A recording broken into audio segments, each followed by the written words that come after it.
Hello everyone, welcome back. In this lecture we are going to study about the Mohr stress circle. So in this lecture we will learn how to construct the Mohr stress circle and we will use it to measure the principal stresses and stress on inclined plane. As we know that the stress component on any inclined plane can easily be found with the help of a geometrical construction, and that geometrical construction is known as Mohr stress circle. So for example, we take a component subjected to two like direct tensile stresses sigma x and sigma y on two perpendicular planes CF and CE, and we want to find out the stresses on an inclined plane CR which is inclined at theta angle from a vertical plane CF.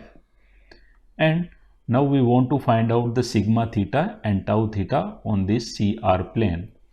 So for construction of Mohr circle, first of all we have to decide the scale.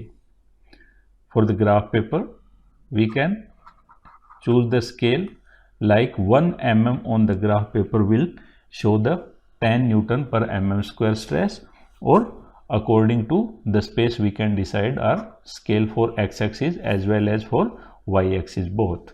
So here our x-axis, on the x-axis we will represent the direct stresses, and on y-axis we will measure our shear stresses.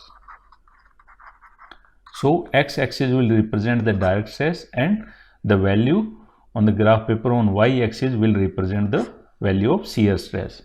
So let's start the construction of Mohr stress circle.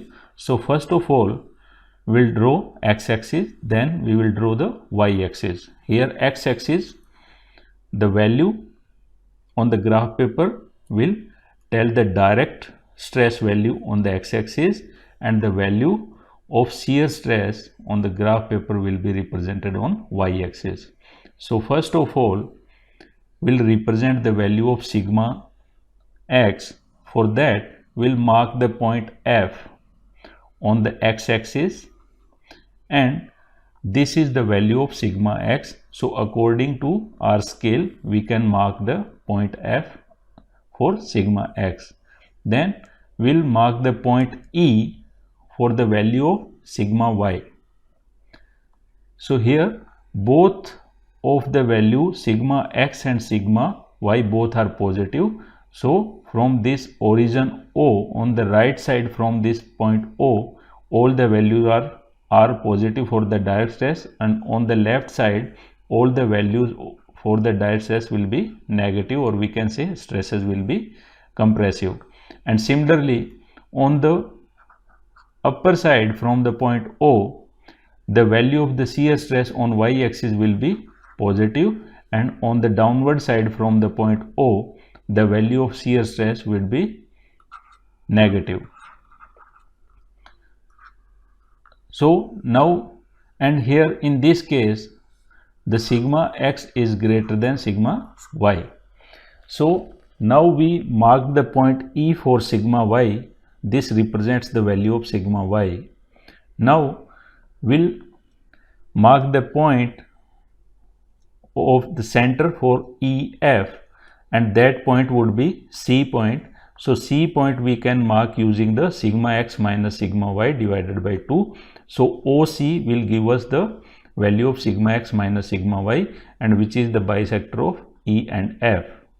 So now we can take the C as a center and CF or CE as radius, and we can draw a circle, and the radius of the circle is equal to CF and CE, and center for this circle is at sigma x minus sigma y divided by 2 from the point O.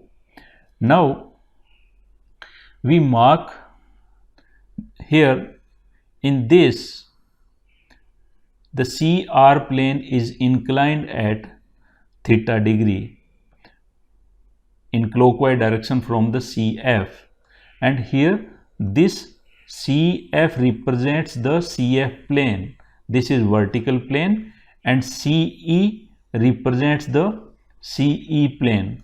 So in this stress component, both of the planes are separated by 90 degree, or we can say both are at 90 degree from each other. But in the Mohr circle, CF and CE both are at 180 degree. So this angle is at 180 degree. So we can say in the Mohr circle, any angle measured in the stress component is 2 times in the Mohr circle. So as this is, we can learn from this CF, this plane represents the CF, and this CE represents this plane. So and in the stress component both are at 90 degree, but in the Mohr circle both the planes are at 180 degree. So we can say any angle theta in the stress component will be marked at 2 theta in the Mohr circle. So to locate the plane CR, we can mark the 2 theta degree angle in the Mohr circle. So now we mark to locate the plane CR, we marked 2 theta angle in the clockwise direction in the Mohr circle, and we draw this plane CR. This CR plane represented by this plane, and this is 2 theta angle. So now we identified our CR plane in the Mohr circle, and now from R point we draw a perpendicular on x-axis. So LR, we drawn a perpendicular on x-axis LR. Now the value OL is the direct stress value because we are measuring on the x-axis, and this is the value of direct stress sigma theta on the CR plane, which is inclined at theta degree in clockwise direction from the CF plane, and in the Mohr circle this is located at the 2 theta degree from in the clockwise direction from CF plane, and this is the CR plane, and the value of direct stress on the CR plane is find out on the x-axis. So we draw the perpendicular on x-axis LR here, and the value of OL is the value of sigma theta on the inclined plane CR. And now we want to find out the tau theta value on the CR plane. So this is our CR plane, and the value of LR, this is tau theta, this value is tau theta. So we mark the value of tau theta on y-axis, and we got the tau theta. So from here we can see the tau theta is in negative direction, means on this inclined plane CR the sense of tau theta would be something like this. That means it will try to rotate this component in anti-clockwise direction. So we can say the value of this something like this. This would be the tau theta in this direction, and it will try to rotate in anti-clockwise direction, because according to our sign convention, if tau is negative, then it will always try to rotate the component in anti-clockwise direction. So from here we can read the value of tau theta. So now if we draw the perpendicular from S point, this is M. So again we can say this plane CS plane is separated by 180 degree in the Mohr circle from the CR plane. So in the stress component we can say this would be the CS plane would be something like this. This is the CS, and this is separated by 90 degree from CR plane. So on the CR plane the sigma theta would be OM.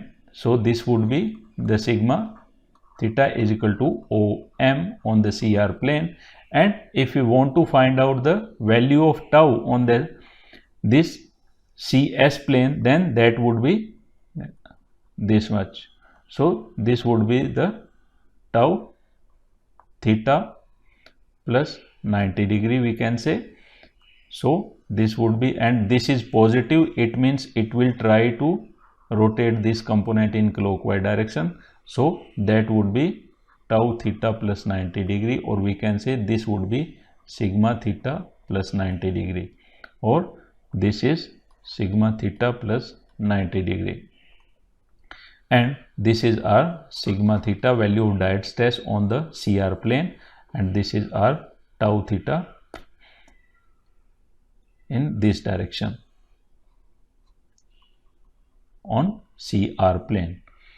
And now if we want to find out the resultant stress on the CR plane, then we have to draw one line OR, and OR will give us the resultant stress sigma R, which is equal to, always in the lecture we studied, the sigma R is equal to under root of sigma theta square plus tau theta square.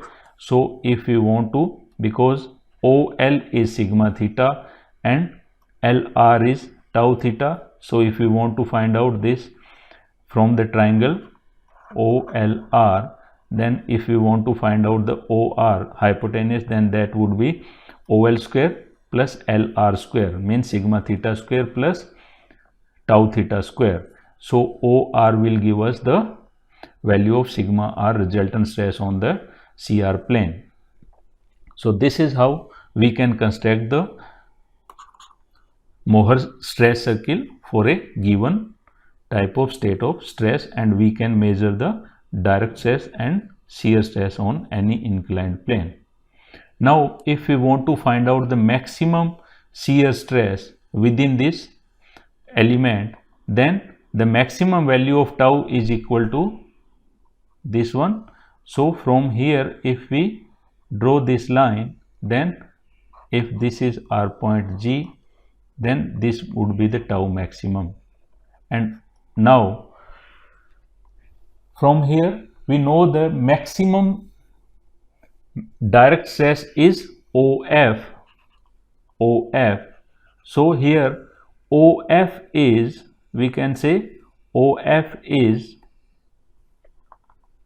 maximum principal stress sigma 1, and as we know that from this plane OF, the CF and CG both are separated by 90 degree, means in the stress component these two planes CF and CG will be at 45 degree, because in the Mohr circle all the angles is located by 2 times as compared to the stress element. So as we know that the maximum shear stress plane and principal shear stress plane both are separated by 45 degree, as we learned in the last lecture. So this would be the tau maximum.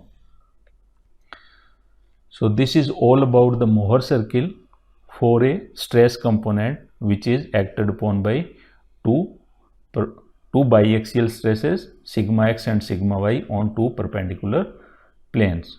So thank you.